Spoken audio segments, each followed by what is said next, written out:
Happy Monday. It's your girl Sharon, aka the Melanin Nostalgic Runner.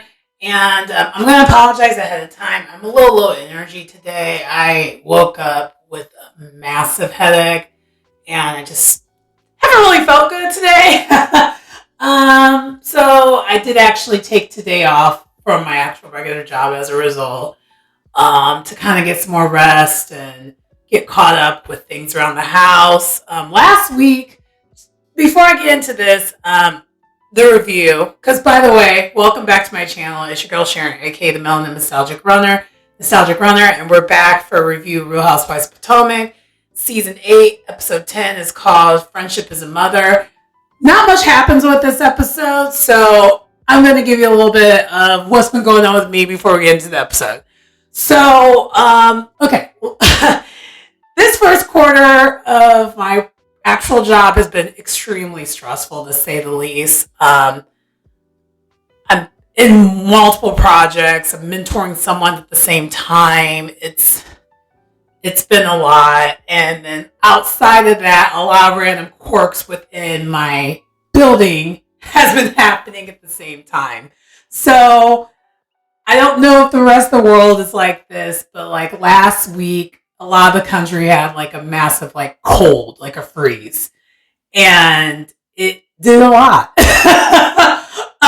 So for one, it made me where I didn't leave the house all last week.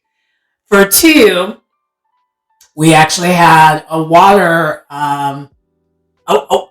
pipe broke in the building. So I didn't have water one of those days. So guess what? I had to use PTO and take that off because it's like, okay, now I have to figure out how to get water. I don't drink tap water, but I do use like a Brita. So technically I do still use tap water for the Brita.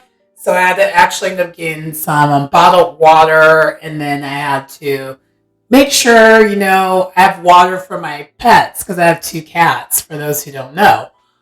And also, because I work from home, I don't always take a shower right away because I haven't left the house yet. So I had to figure out how I was going to get cleaned up. So I actually ended up going to the gym. I did actually work out at the gym first, but I did take a shower at the gym. So that I was good to go. But that happened last week. Also, I had a massive upgrade when it came to the internet and cable that's in our building. Because that just happened to be scheduled the same week. And then now today, on top of me not feeling my best, our hot water heater is messed up in the building. So yeah, your girl is not going to work today as a result. It's just like, I can't just continue to have these random things happen. Like, I guess that's one of those few things. If you're someone who worked in an office, this would be a non-issue. You would deal with it when you get home. But if your home is the office, you kind of can't really. That's that on that. So that's what's been going on. And anyway, let's get into the review. So the episode does start with, and before I get into the review one more time, I'll also say this. I'm not sure how, I don't think I really enjoyed this episode. Not much happened. It was giving a little bit of a snooze fest, to be honest. And I don't want to be that way, but I was just like, I guess I was expecting more. Like, one of the things that's kind of the downside of this franchise particularly, because most of the ladies don't get along with each other, there's like a ton. And particularly this episode, there were so many individual scenes where it just felt like I was watching like 6 different shows. It's I don't know. I guess the word is it's very disconjointed. And it was kind of hard for me to watch. But I am going to see it through to the end. I know I said at the very beginning I wasn't sure if I was going to keep up with this particular franchise. I do want to see it through to the end because I want better. I really want better. And I think the only reason why I'm so hard on this franchise is because it is one of the few all-black franchises. And so I expect excellence. I have higher expectations for this franchise than probably what it deserves at this point. Because it's like when you do the comparison, they're going to Austin. Well, I mean, they were in Austin for like half of the season. It felt like Beverly Hills had 2 trips already. They went to Vegas. Yeah, that's a local trip, but at least it's like a known trip that people would go to. And then this following up, so they're going to be in Barcelona, Spain. Like, and then Miami, similar thing. They had a local trip, but it was Palm Beach. And then from Palm Beach, then they're going to Mexico City. Yeah, it's in the same hemisphere, but at least they're leaving the country. And I feel like usually when it's a Mexico trip, it's always like the resorty Mexico.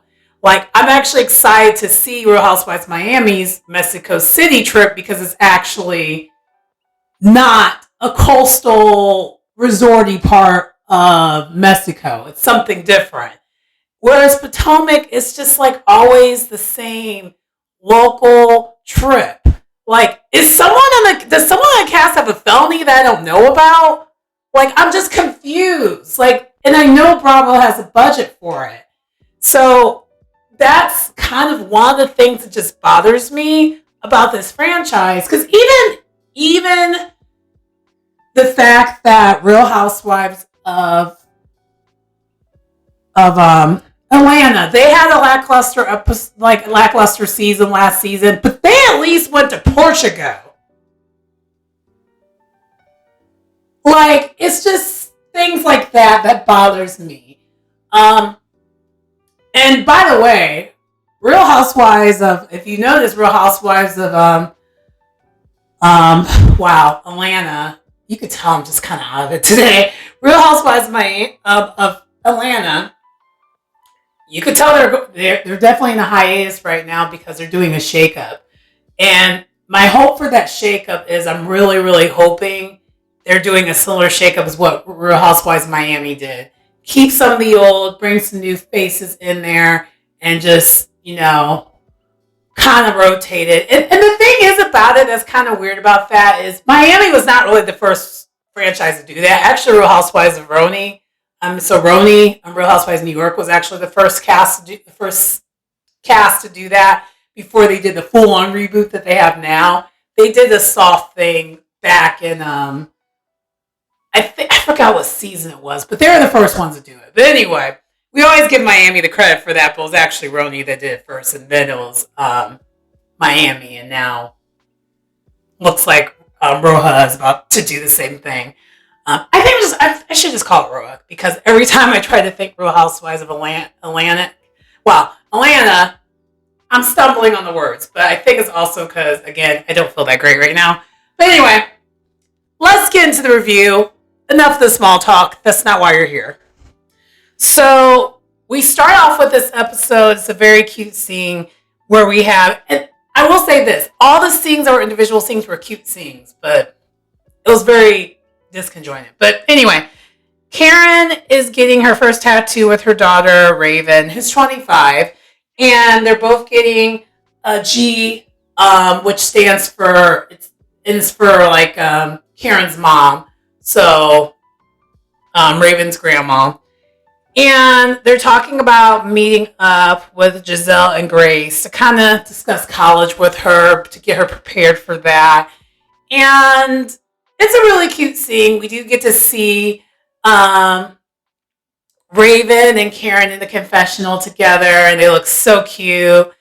And Raven just being this woman in New York. Apparently she's like a content creator and just looking amazing. And so very short and sweet of a scene, but it's pretty much to set up an event that's gonna happen later in the episode. Next, we have Candiace and her mama Dorothy planning a Mother's Day event, which is kind of the main event for this episode for the ladies. And Candiace is inviting literally everyone, including Charisse and Ashley, but she's not inviting Giselle. She is hesitant about inviting Robyn because they're still not in a good place, as we know. So that's pretty much what the scene is. They're just getting ready for this event. They were at the venue putting it together, her and Dorothy. So that's all really happens here. All right. So then next we see Wendy at the coffee shop meeting with her potential talk show producers for her daytime talk show. And for those who don't realize, Wendy's daytime talk show is on YouTube. So she's actually had like 3 episodes, maybe 4 episodes total so far that's been on her YouTube channel. And I've checked out the first 2. It's actually not too bad. I do enjoy the show. I think she's very entertaining. But it did just abruptly stop.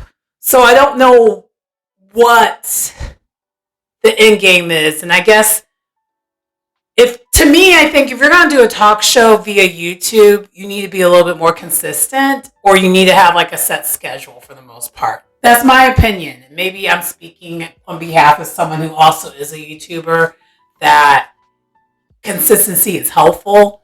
And for all the other YouTubers that I review, I feel like consistency is extremely helpful to make sure that you capture the audience, you keep the audience. They're like kind of like chopping at the bit, waiting for you to have another show, versus just, kind of being sporadic. Because she was, I would say the first 3 or 4 episodes, it was very consistent.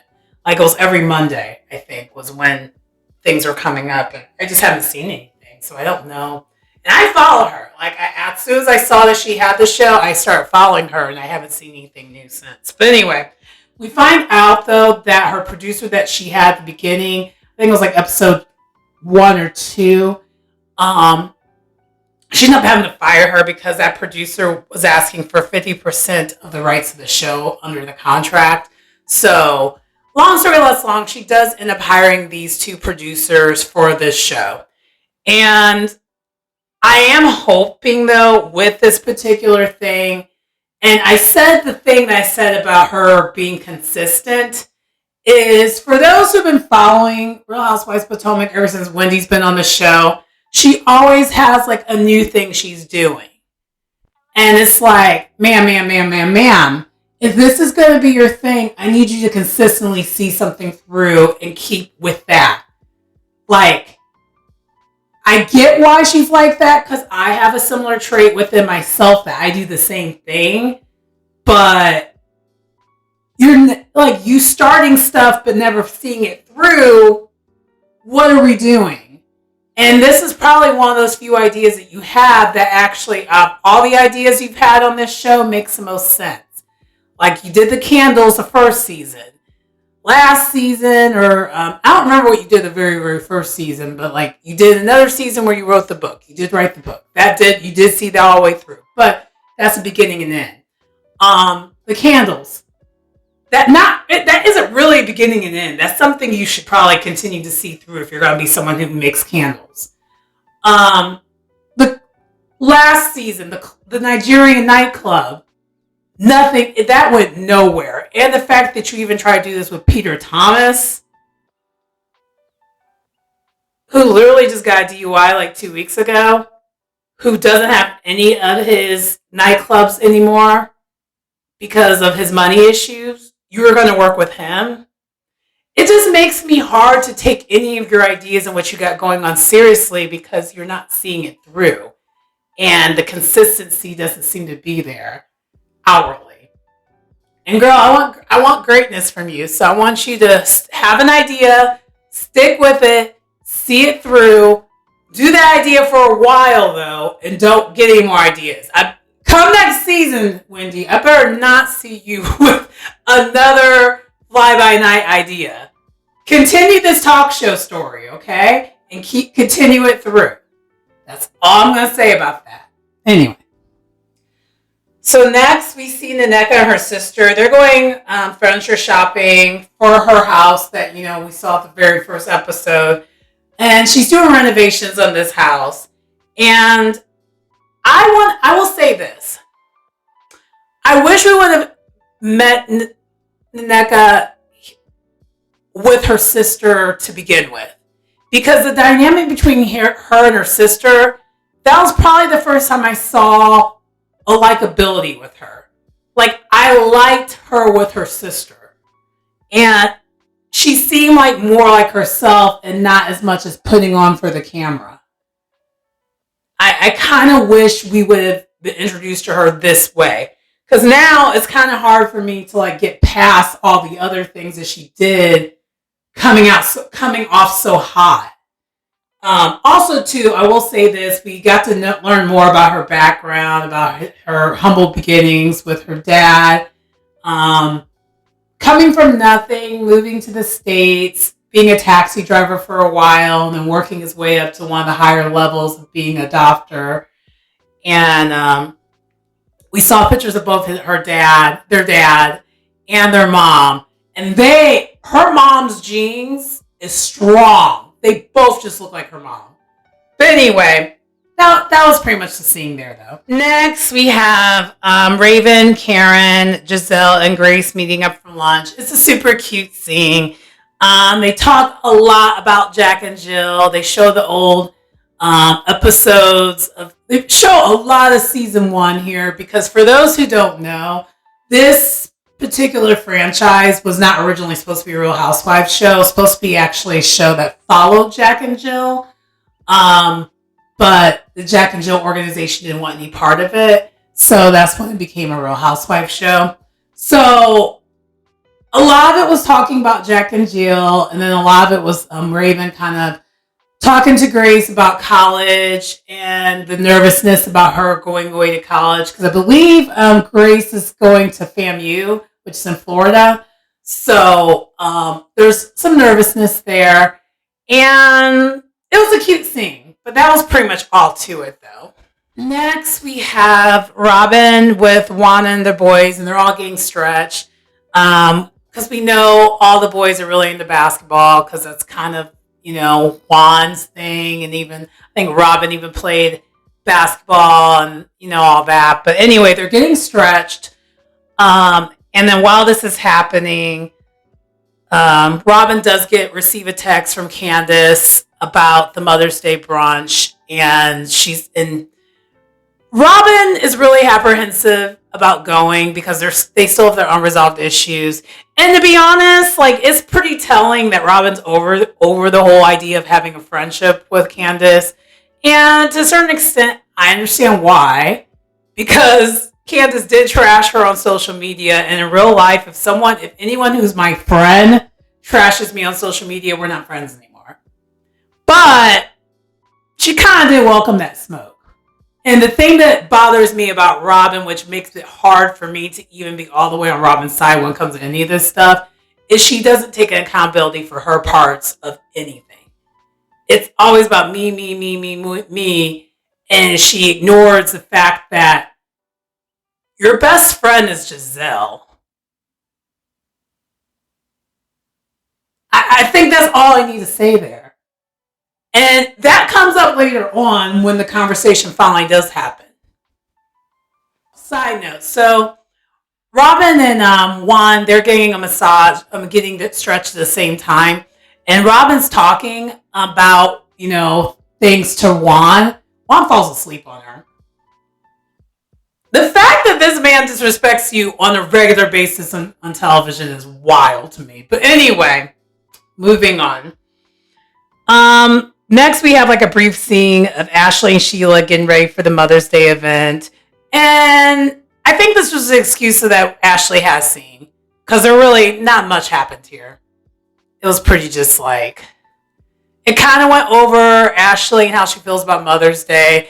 Rightfully so, because she, Ashley does come from a single parent home. So she only really did have her mom in her life. So, yeah.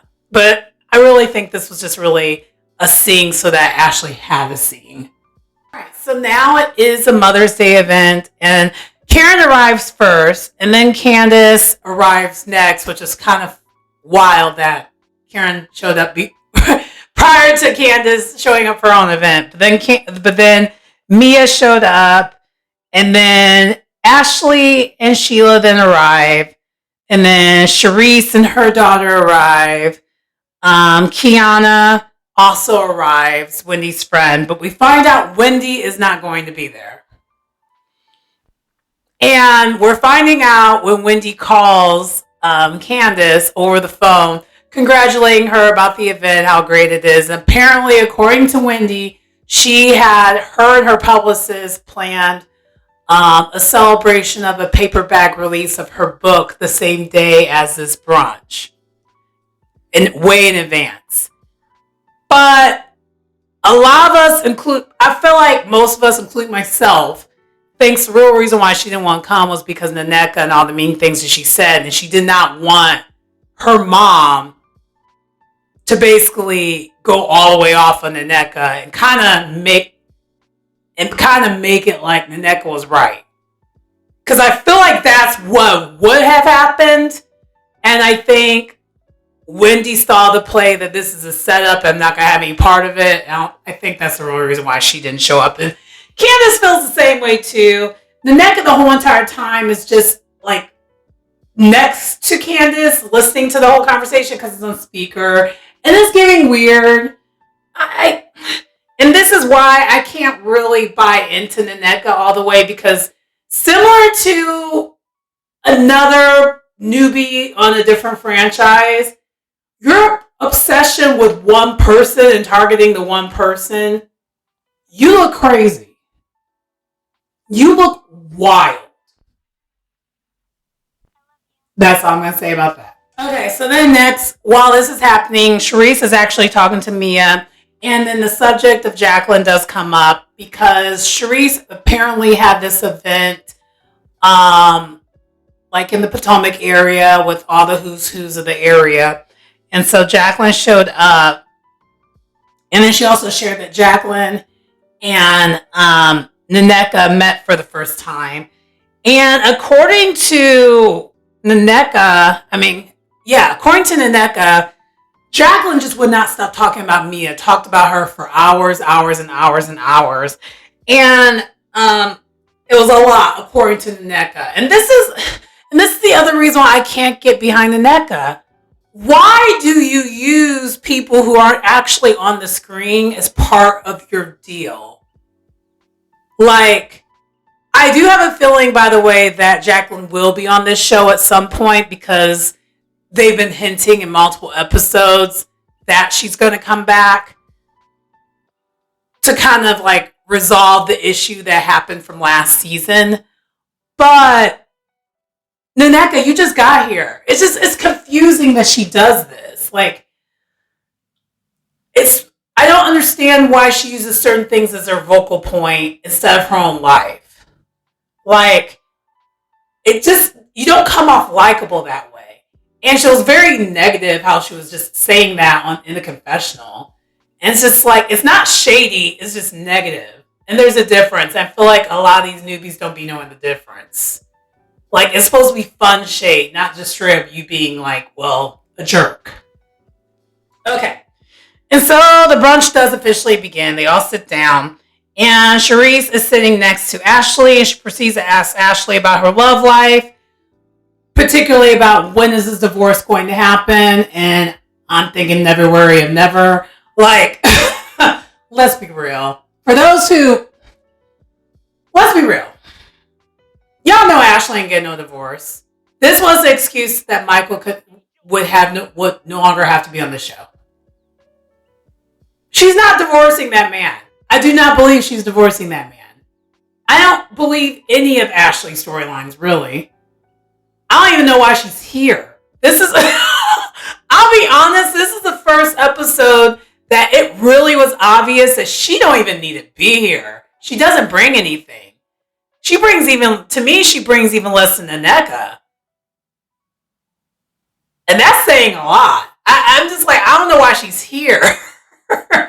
And I mean, yeah, she's an interesting mom that Sheila, but even she didn't need to be there either. It's like, y'all don't even need to be here. But anyway, so Ashley proceeds to continue to say excuses of why she's dragging her feet.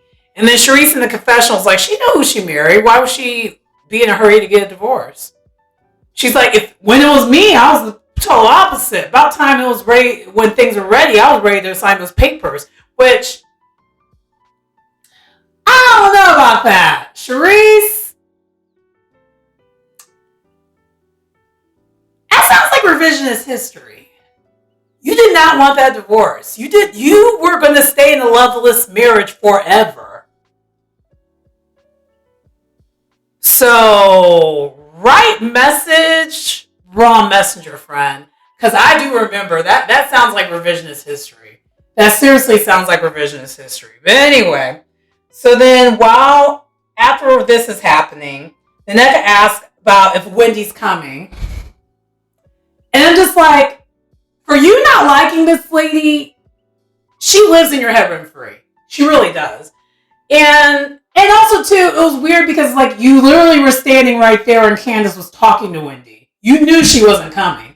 But anyway, so Candiace says no, she's not coming. And then explains, like it's because of the book signing type thing. And Ashley, in her confessional, actually gives Wendy props for not showing up. Because she said if it was her and her mom, oh man, yes, they would have made it. They would have been messy. And we know that about you, though. That's all you really bring to the show is mess. So we knew that's what you would have done. So we didn't need you to tell us that for us to know that. But anyway, we also find out, because Karen does ask if Robyn's coming, and Candiace does say, I did invite her, but, Robyn did text me and say, since we're not in a good place, she doesn't feel comfortable coming. She wants to have a conversation first before anything else. And so we find out that they're going to have a conversation about their unresolved issues next week. And then also, Ashley then asks, when is the whole group going to be together again? And Karen states that won't be in Surrey County because apparently that's going to be the next event is a Surrey County event. And she said it's for insurance purposes, that she doesn't want everyone there. And I think really Karen's just tired of being the one who's always a peacemaker. I think she's just telling herself, I need a break. And also, too, let's be real, Karen don't really like these people all the way like that either. But she just knows how to make a good show enough to where she will, have everyone there. But I think at the same time, she doesn't want that mess at her place. So she doesn't want the messiness to happen. So she states to them that she's going to put all their names in the fishbowl and pick it out. But child, when you see the preview for next episode, that's not exactly what she does. Karen, you shady. You shady. Anyway, so that's pretty much the end of the event. Oh, Candiace sings one of her songs from her album about motherhood. And then, that's pretty much it. By the way, all the ladies at this Mother's Day event, the mother, daughters, and everyone looked gorgeous. And sisters and everyone who was there, they looked gorgeous. And also, Kiana did bring her mom. So, I love that we were seeing Kiana more, but I am kind of weirded out about it because whenever Kiana's there, she doesn't talk. So, it's odd. So, and I'm wondering if what happened later on in the season is the reason why. Maybe her scenes got cut. And I'm not going to say what happened because I'm assuming it's going to get addressed some way, some point, whether it be the reunion or something, because it was a pretty big deal. But anyway, that's pretty much it for that. Okay, in the last scene here, Candiace and Robyn do meet up. And they got right into it right away. And they both made really, really good points. But long story less long, they're not going to be friends. It's a wrap. It's a wrap. It went left super quickly. I don't really need to say what all was said. Because it was obvious that was the direction it was going to go. Because Robyn has made it very known multiple times that she don't want to be friends with this lady. And Candiace, I love you to death, but I hate when you be doing that playing dumb thing. I would be so aggravated with you if that was me. Stop playing dumb. That playing dumb thing gets real old real quick. And I think at this point, Robyn's done with you because of that. It's sad though, because I really do think they actually truly did have a friendship. And I think Robyn was the type of person who's good compartmentalizing being friends with you and then being friends with Giselle. But at the end of the day, it was never going to be you over Giselle. I think she could have been cool being friends with you and then being friends with Giselle, but compartmentalizing it. She literally compartmentalizes her whole entire life with the way her husband treats her. So I don't think it would have been an issue. But the fact that you attack both Giselle and her husband, I think the Giselle thing she was able to move past. But once you start going to the territory of attacking her no good man, she's on the my man. Or even if they're not even really together like that, which part of me does think, I don't think Robyn and Juan are really together like that. I think they just have like a partnership and understanding. Which either way, whatever their institution is, or lack thereof, she wasn't going to be with anyone attacking it. She even kind of, made that known even to Giselle. Don't be attacking whatever I got going on. So, but I will say this, out of all the episodes so far, this was finally the episode where Robyn was being very truthful about why she wasn't going to say what she said and stuff. We finally got some answers, at least to me. She was like, I wasn't going to air out things like voluntarily. She finally stood in it. I think all the other times when the conversation of her airing out certain things and why something wasn't brought up, she was kind of dragging her feet of answering it. This was the first time where she basically said, I wasn't going to do that. I was not going to throw my husband under the bus after we resolve things. And it was just like, why didn't you just say that to begin with? I hate, and that's the other thing with Robyn that drives me nuts. It's like, man, both of y'all have some unlikable traits about you. No lie, especially you, Robyn. It's like, girl, you and your delusions be driving me nuts. But also at the same time, Candiace, you and the playing dumb thing, I would not be cool with that either. Frankly, I wouldn't want to be friends with either of y'all. The way both of y'all act is just so ignorant and so immature. I couldn't do it. Because, like, Candiace, if you get mad at her, or she gets mad at you, she's going to air your information on social media. Robyn doesn't know how to deal with her emotions, period. So it's like, what are we doing? And honestly, the fact that they both came up with a conclusion that they're not going to be friends anymore, that was the best conclusion that they came up with. The problem is now, I don't know how y'all are going to move forward. I think prior to this scene, though, Robyn did make it known that she is cool with being cordial with her in scenes. So basically, because she kind of did say that earlier on when she was talking to Juan about the situation when they were getting stretched. She's like, I was cool leaving it where it was at, where I could still be around you and be cool and cordial, but that's it, that's all. And honestly, I don't know if that's even there at this point after this scene either, because nothing got resolved here. Because neither of them are mature enough to resolve anything. But that's where the episode ended. Yeah. You see why I say that this was very disconjointed? There's so many individual scenes. It was really kind of annoying. And a lot of the scenes were, I don't know it was moving everyone's personal story forward, but not the whole show forward. If that makes sense. So, and this is supposed to be an ensemble cast. So yeah, Potomac, y'all in danger. This needs to get fixed. Along with that Essence Magazine article that y'all had, which normally I don't bring up things that are outside the show on this channel, but because I am a little bit more passionate about this franchise, I want better. And I don't want to continue to feel like it's a chore for me to review this. Like, of all the franchises, I don't look forward to reviewing. I'm excited about reviewing all the other ones, but this one. I'm 100% being real about it. But anyway, that does conclude the video. Please like, comment, subscribe to the channel if you get anything of the content. It's your girl Sharon, aka the Melanin Nostalgic Runner, and I will see you next time. Bye.